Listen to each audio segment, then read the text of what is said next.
سلام طعني هبلنا تختاتلتن فتوتن رارا ميديا واناون موياون ميزانون تحسوتات رارا ميديا حيسنا قريبنا لنا واناو زعباتات تقراي حدش سمع بالتات مركب شامل لخت كتاتلون عدمنا نلوم زحزنا يوم عبيت نتبتات كنقدم نبر بريزيدنت تقراي هايتا جيتاتشو ردا نتصوعيت بريزيدنت تقراي هنا جنرال تادس وردنا تقولو دمت حزب تقراي إذ نبرا ارتيست سلمون تكالين هندبت كبز علم بموت سفلين تخون بمغنيات هندبس او حلفت هيوت ارتيست سلمون تكالين دما بمنبر ود الحوحات دكتور دابرتسن ገብረ ሚካኤል إذا تسمعوا حزنون قليل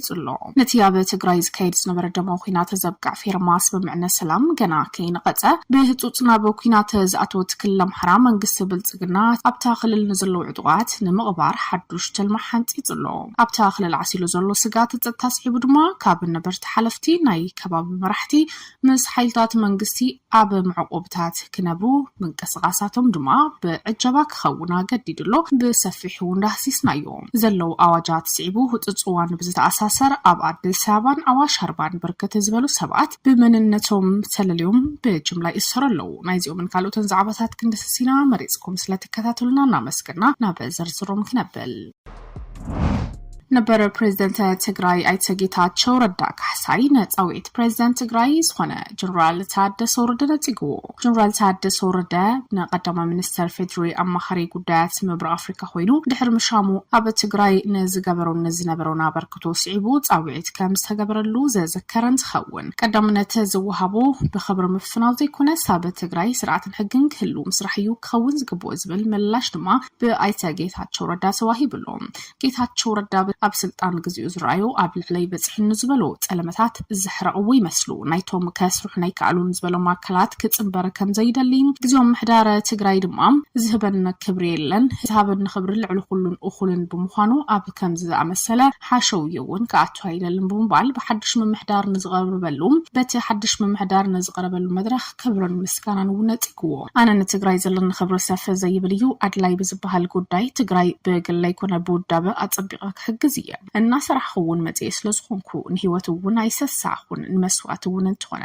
ተዳሊ ዝስራሕኹ እየ ቀጻልውን ትግራይ ህዝብ ትግራይን ክብሪ ክብል ድማ ከሰርሕየ ብዝኾነ ግን ኣነ ጀነራል ታደሰ ናይ ክብሪ ወረቐት ከበኒ ለግን ናብ ዘባሳ በሰንጉጅለ ዘለውሉ መድረኽ አይከይድን ንባዕሉ ይጠቀመሉ እንተ ኣነ ግን ህዝበይ ዝሃበን ክብሪ እኹል ክብሪ ስለዘለኒ በቃ ንሱን እኹል እዩ ኣብ ገዛይ ድማ እኹል ዝኾነ ጋባለን ክብሊ ተሰሚዑ እዚ ተገብረ ስግግር ስልጣን ድሕነት ህዝብ ትግራይ زو سايكونن زبلا منستر ጌታቸው ብዙخوري يخون አጋጣሚ ህዝብ ትግራይ ናብ ሕምስምስ ከአቱ ይብሉን ደጊሙ ድማ ናብ ኩናት ከያቱ ዝካለን ሁሉ ከገብር ይዝብል ተጀሚሩ ዘሎ ናይ ለውጥ ድሌትን ድሕሪት ዝመለስ ነገር ተቀባልነት ይብሉን ዝበላት ሚኒስተር ካበ ጉዳይ ፖለቲካ ትግራይ ክውጡ ድሌት ከም ዘይብሉ እንትገልጽ ስምምዕነት ፕሪቶሪያ ክትግበር ናብ ጫፍ ክበጽሕ ኩሉ ዝካሉ ከም ዘሰርሕን ከም ዘበርክትን ቃላትዩ ኣብ ትግራይ ንዑ ንምቕንጻል ድሌት ዝነብሮም ኃይል ምንባሮም ዘዘኻኸረ ጌታቸው ረዳ ሕዚ ኣብ ፌደራል ተዋሂቡ ዘሎ ሓላፍነት ድሕንነቱ ዝሕሉ ኣብ ምዕራይ ፖለቲካ ትግራይ ድማ ኣቅሙ ዝፈጥረሉ ተዛሪቡ ንህዝብ ትግራይ ንምገልጋል ለምኾነ ጽባሕ ድሉ እየዝበለ ቀዳምነት ዝወሃቦ ንዑ ብኽብሪ ምፍናው ዘይኮነ ሳብ ትግራይ ስርዓትን ህግን ክህሉ ምስራሕ ከም ዝኾነ እቲ ነበር ፕሬዝዳንት እውን ይፍለጥ ህዝብ ትግራይ እኹል ክብሪ ሂቡን እዩሞ ኣብ ገዛይውን እኹል ጋባለን ብዲዛይን ክወጽእ ምስተገበረ ተያደሰን አይ ጋብ ክብ ኣብ ዘዳሉ መድረኽ ግን አይርከብን ይልሉ ጌታቸው ረዳ ኣብዚ ሕዚ ሰዓት ስርዓት ከይህሉ ነው ተባት ጌታቸው ስርዓት ከይህሉ መንግስት ከይህሉ ሁሉ ነገር ገራ ዝድፋ ምስለፋሃ በቃ ሁሉ ነገር ተስተካክለለሞ መጻሞ ጋበ ክንሽል መካዝ ባል ሁሉ ጋበል ነፍት ገዛይ ካል ታይደው ስለሚ አይና ተፈለ መንገዲ ሁሩ ከለስ ህዝብ ትግራይ ዝሃበን ፍቅሪ ዝሃበን ፍቅሪ ሕዚ ይሆነ ኣብቲ መኸተ ግዚውን ንፈልጠ ቀጻሉ ንቅጽሊ ምንም ክንደዚ ኣብዝሕ ዘጠራጠረን ነገር የለን سوهم عينة ناي سنة سرعة خيرها أنا وحشوا يزعت ولا هنا تقني لأن بذا قط أمزي قبل سود يعني روز هنا أي ترى هنا دعيوني ترى هنا كم تستوى على تسمع هو زي أنا نهزب تقرأ إذا هذا الخبري سنة سرعة يليو قريب له بناء على من قد قال يسوي وقالوا من قال سي سو ناي تقرأ بوليتيكا بحريق على من قد هرجع من ناي تهزب تقرأ كوركو كركب سلفي يليني قال يليني بريزيدنت مهاني يليني وي عبيداس كلها قدن اي مسلين انا كابزن لعلي انا نتحدث سرح خون زقبو أفتن priority كوهم زقبا ودات priority هو من قصاصي أنا كلا العلنا لنا مو سلامي تملس بحال أنا تعمي حزني كنت ركك وكودي سوا مقبار كود حزن حفر كوي نايب حق المزرعة ولا بزغون يكون من قدي تقريبا يسرون نام ألمازيو كلنا بز مثلنا من قدي كريتاتنا نقول سألوا مدرسة علونا لكن أتليست سوينا ترقفت نم حضرو نواتطلو تسبتنا تسبدلنا تسبحلي مخالي من قد تسفاز هونايو وي تسفاز خلقنا يهزي او قدم يكون نقورز قبعد نوري سلمن تاع ديسا تغير ديسا ناي باور ما اخر سلازهون يكون العل كله كن اتليست بزلن نچبط مرداتا تادسون زي قاصرم وي كو قاصرم زي دالي سونا مقتال دليت زلوم سرقتي كم دليت مشكر كرلو هناك تفترنا سلازنورنا يتفتر سلازنورين سلاز هناك زي مجمرة أم لاي تقولت ديروك سرحلو ناتي نكبري سنسرعات قال زي كونس كن هزب تقرأي زون نكبري زون داس كل وقت يخل أبزه دله هو ساعات هزب تقرأي على شيء ودله هو ساعات تقرأي من لشيء نزل مقبار زخل سرح جن أنا أي طرح زي كونس مخالط بمنتهم وبحدا باكراوندهم مخنيات تسادر تزهون وجنات متشوز هون environment تنفتر العلو اللي قلنا تفنقلتنا هم اللسو هزبنا هالرقاقع قسن كون ناو نور نتغيرت حساسة نور مهانك في اللات المقوار زي صراحة أما صراحة تخرج تزغوري صبو زلونة اللاني حدا جزي فارسيكالي هون تراجيك زغون نقراتنا قل كتغيروا متفتنما ويسحقوا ويزبهالكم نقر كتحلفوا لهم يتغيرون حزي I think قدامنا تواوز قبعنا نأي بكبري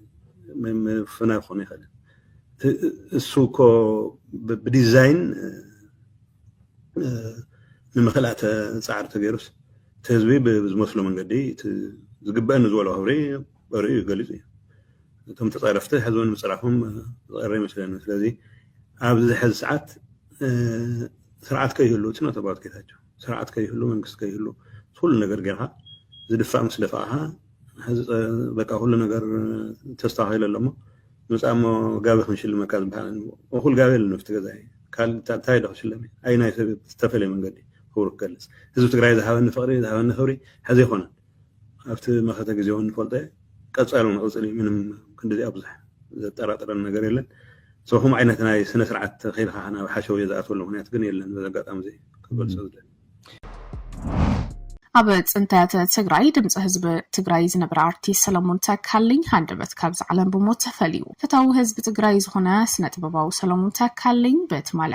على تنسى إن أخبار بزنبر اللوان بس تسمعوا هندبت أو حمام هيوتو حلفو قدم مجمار كينات تجري تحيزو قبل على تجارو مزفت أو مزنبرو متقعتي كون نزت عن حارتي سلمون تنت توهينات مستول عون أبى أدب بيات علم دمزي وطاعت كسمعن أبى كببانت أنت تنكفلت ناصر حيتن حارتي سلمون كلين حدا وانا بسمين أمريكا بسلالو مدرخ ما حتى تجارو ترخيبو زسمع مدرج ما بوزحات كستاوسن كذكرنا خيلو أبز قدم حزي أبى قدم حزب تجري دوم ببال كم يكبرز اللوي مسلكم بمبال نعدو زجلات أرتيست دما بعلو علتها حجر النزغونة تجنا حزب تجري دم تخونكا كاب مجلجان العلن تايز خورعنا جرالو كبلنا تجارو زلو كبر مجلات ويذكر أبكرمي ولادي تجنا وعدو تجري كونكا حكي كاب ممسكرن لعلز حقوس نجاري لنزب المدرون زسمع سلام تكلين بخالط وقنات بوزح صقطن متقعتن بزحو እዩ ኮይን ግን በዚ ከይተሰኮነ ኩሉ ተጻዊር ድማ ድምጽ ህዝቢ በመዃን ታሪኽ ሱርሑ ወሳሪፍ ብምኽንያት ሃንደብታው ሕልፈት ህይወት አርቲስት ሰለሞን ተካልኝ መልእኽቲ ጽንዓት ይህቡና በመምሕልላፍን ዝርከቡ እንትኾኑ ካብኣቶም ኣብ መንበር ውድብ ህወሓት ዝኾነ ዶክተር ደብረጽዮን ገብረ ሚካኤል በሃንደብታው ሕልፈት ህይወት አርቲስት ሰለሞን ተካልኝ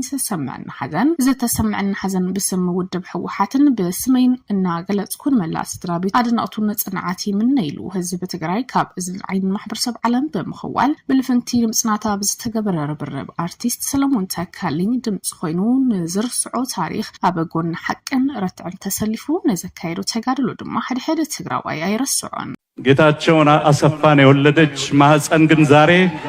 መቀሌ ውስጥ ተቀምጣለች። ስለዚህ ለሷ ነው ድምጽ የምሆነው እንጂ ትላንትና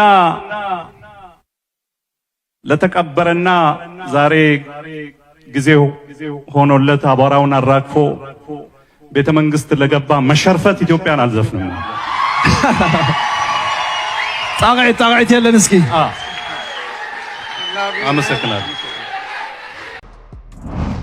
ልዕሊ 32 ሚሊዮን ህዝቢ ከም ዘለውላ ዝግመት ክልል ኣምሓራ ኣብታ ክልል አንሳሪሕ ዘሎ ጎንፂ መደምደምታ ይረኸበን። ኣብ ክልል ኣምሓራን ኣስታት 2 ዓመታት ዝቐፀለ ዕጥቃዊ ጎንፂ ካብ ዝሓለፉ ሰሙናታት ሒዙ ናብ እርትዕ ይኸይድ ኣሎ። ኣብታ ክልል ን2 ዓመታት ብሰንኪ ዝቐፀለ ጎንፂ ኣብ ብዙሕ ከባቢታት ዕለታዊ ማሕበራዊ ንጥፈታት ህዝቢ ድሩት ወይ ድማ ኣብ ሰናይ ፍቃድ ተጻባጥ ሓይልታት ዝምርኮስ ኮይኑ ብለይቲ ናብ ቤተክርስትያን ክኸዱ ከም ዘይኽእሉ ዝገልጽ ሓደ አገልጋሊ ቤተክርስትያናት እቶም ንጽባሕ ንቅድስ ሰባት ሎሚና ቤተክርስትያን ኣቲናን ሓደር ይብሉ። እቲ ጎንፂ ንስርዓት ኣልቦነት በሪ ከም ዝኸፈተ ዘዛረብት ሓላቕ ሰብኦ መሰላት ድማ እዚ ድማ ማእሰርትን ምግፋዕን ከምኡውን ቅትለትን ንጅሁ ዝግበረ ጭውያ ክበረታታ እቲ ጎንፂ ክዛይድ ከም ዝገበረ ካብቲ ጎንፂ ዝወለዶ ገበናት ንምህዳእ ድማ ገዝኦም ንብረቶም ገዲፎም ይስደዱ እውን ኣለዉ። ኣዲስ ኣበባን ባህር ዳርን ድማ ተንቀንዲ መላርግቲ ስደት ኮይነን ዘለዋ እንትኾና ስድራ ሒዝካ ብዘይስራሕ ኣብዘን ከተማታት ምንባር ግን በዳሂ ከም ዝኾነ እውን ይግለጽ። ተንታኒ ፖለቲካ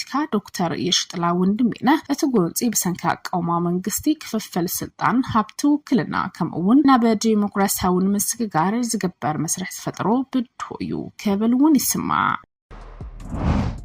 ነቲ ኣብ ትግራይ ዝካየደ ዝነበረ ደማዊ ኩናት ዘብቅዕ ፌርማ ስምምዕነት ሰላም ገና ከይነቐፀ ብህፁፅና ብኩናት ዝኣተወት ክልል ኣምሓራ መንግስቲ ብልፅግና ነታ ብተኸለል ዘሎ ዕጡቕ ከይጥፍአና ኣይንድቅስን ከበል ይስማዕ። ኣብ ክልል ዓሲሉ ዘሎ ስጋት ፀጥታ ስዒቡ ካብ ነበርቲ ሓሊፉ ናይ ከባቢ መራሕቲ ምስ ሓይልታት መንግስቲ ኣብ ማዓስከራት ክነብሩ ምንቅስቃሳቶም ብዕጀባ ክኸውን ኣገዲድሎም። ሚኒስተር ጉዳያት ወፃኢ ከምኡውን ኣመኻሪ ሃገራዊ ድሕንነት ቀዳማ ሚኒስተር ዝነበረ ኣይተ ገዱ ኣንዳር ጋቸው ፖለቲካዊ ጉዳያት በወታደራዊ ኃይልን መፍትሕ ዝግበር ዘሎ ስጉምቲ ኣብ ትኽልል ቅልውላው ከም ዘስዕበ ይዛምን። ኣብ ዝተፈላለዩ ከባቢታት ንኣምሓራ ኢላማ ዝገብሩ መጥቃዕታት ፍትሕ ረኽቡ ዝቐረቡ ጠለባት ድማ መልሲ ከይተዋሃቦም ከሎ ኩናት ትግራይ ከም ዝውልዕ ዝጠቅስ ገዱ እዚ ኩናት እዚ ኣብ መላእ ትኽልልና ተዘርግሐ ምስ ከደውን በሰላታት ተወሳኺ ጎንፅታት ከም ዝሰዓበ እዩ ዝሕብር። ኣብ እዋን ኩናት ትግራይ ዝቐለለም እንቅስቃስ ፋኖ ፈለማ ብመንግስቲ ተናኢዱ እኳ ተነብረ ድሕሪ ስምምዕነት ሰላም ፕሪቶሪያ ግን ከም ስጋት ክርአ ከም ዝጀመረ ይዛረቡ። ነቲ ስምምዕነት ስዒቡ ጥቃት ፋኖ ዘይስሩዕ ሓይልታት ተባሂሎም ምስ ሓይልታት ፀጥታ ናብ ጎንፃት እዮም። እቲ ምፍታሕ ኣፅዋር ዝተባሃለ ስጉምቲ እውን ቀንዲ ምክንያት እቲ ዕጥቂ ጎንፂ ኮይኑ ኣብ ዝተፈላለዩ ከባቢታት ክልል ዝወሃቡ ዕጡቃት ፋኖ ዝተወደቡ ዕጡቃት ፋኖ ኣብ ልዕሊ ህዝቢ ኣምሓራ ዘጋጥም ናይ ህልውና ስጋት ምክልኻል ኣፅዋር ከም ዘለዓሉ ክገልጹ ከለዉ መንግስቲ ብወገኑ ኣብ ልዕሊ ኣኽረርቲ ሸፋቱ ሕጋዊ ስጉምቲ ይወስድ ከም ዘሎ እዮም ዝገልጹ። ኣብቲ ክልል ኣብ መንጎ ክልተ ሓይልታት ዝርከቡ ሓይልታት መንግስቲ ዓበይቲ ከተማታት ዝቆጻጸሩ ዘለዉ እንትኾኑ ሓይልታት ፋኖ ድማ ብኣንጻራዊ ኣብ ገላና እሽቱ ከተማታት እውን ገጠራት ቀበሌ እውን ይንቀሳቐሱ። ሓይልታት መንግስታት ኢትዮጵያን ዕጡቃት ፋኖን እውን ኣብ ነንሕድሕዶም ከባቢታት መጉዳእቲ ከም ዘስዕቡ እዮም ዝገልጹ። እቲ ኣብ ክልል ኣምሓራ ዘይዱ ዘሎ ጎንፂ እውን እናወስኸ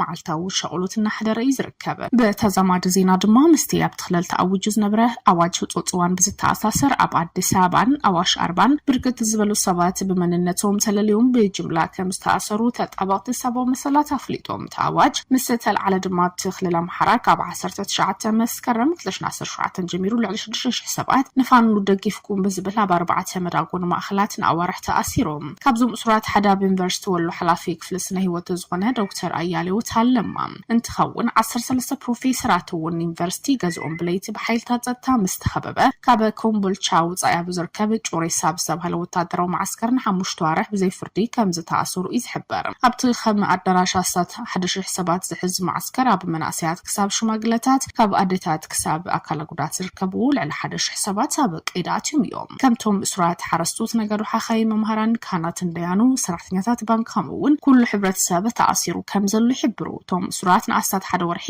ምርመራ ምስ ተገብረሎም ዕጡቃት ፋኖ ሎጂስቲክስ ኣቅረብቲ ሓበሬታ ወሃብቲ ጎስጎስ ተባሂሎም ኣብ 4 ጉጅለ ተፈልዮም። እቲ ዶክተር ዝርከቡ ኣስታት 200 ሰባት ጥራሕ ድማ ብ21 ጥቅምት 2027 ኣብ ደሴ ናብ ቤት ፍርዲ ከም ዝቐረቡ ይጠቕሱ። ኣብ ህይወት ኣዚ ዝሕጎስ ኩላ መዓልቲ እያ ዝበለ ዶክተር ኣያሌው መንገዲ ዓፂኻ ሰባት ብምጭዋይ ገንዘብ ኣብ ምቕባል ኣብያተ ትምህርትን ማእኸላት ጥዕናና ብምቅጻል ሕብረተሰብ ደቁ ከይመሃሩ ኣብ ምክልኻል ከምኡውን ቅዋም መንግስቲ ብሓይላ ምፍራስ ተሳቲፎም ብዝብል ብሓፈሻ ተኸሲስና ይበለቲ ዶክተር ሓፈሻዊ ክሲ ከቐርብ ዝተሓተተ ፖሊስ ዶክተር ኣያሌው ምስ ፀረ ሰላም ሓይልታት ብዝገብሮ ርክብ ኣባላት ይምልምል ነይሩ ኢሉ እኳ እንተኸሰሰ ግን እቲ ቤት ፍርዲ ግን ብሰንኪ ሕፅረት መርትዖ وحاس كفتح فقيد اللوم يخون بر مسل وحسن التزاز بيت فرد بمتحاس نصو زركبو بزحات أسراتنا بيت ما أثر تدستو سيدوم داق ماي كمز تغيدو إيز الزاربة أسراتنا يبانك حسابهم كيتنك أساسا سلستا أقدت كالاتهم سلستا عزو دموزمون سلازت وارت أدماس سدرهم نسغايك بمكرعهم نايموت فردي كمز نبري الزاربو كيلات عنا زغناتو ويزا كم الزنبرون زي الزاربون يوم